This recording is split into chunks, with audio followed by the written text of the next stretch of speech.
అబ్బో దాని చేతులు అంత పెద్దవి. అమ్మో వాళ్ళే ఉంది ఇంత పెద్ద. చూడరా ఎంత పెద్ద. అమ్మో అసలు అంత పెద్ద ఎప్పుడు చూడలే కదా. మళ్ళీ టర్టిల్స్ అంటే చిన్నవి ఉంటాయి.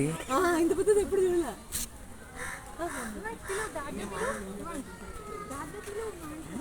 ఏమందా అది?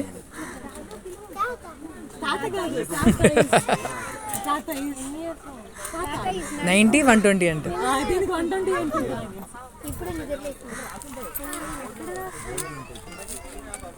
నోట్లో నుంచి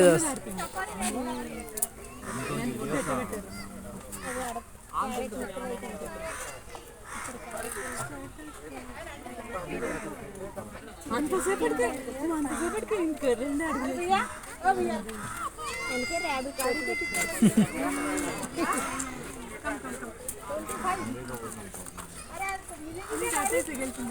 సంతోషంగా వెళ్దాలో ఉన్నది చిన్నవి కదా టర్టిల్స్ అంటారు అవి కదా. ఇవి కూడా వాటర్ ల్యాండ్ మీద రెండిట్లో ఉంటాయి కదా.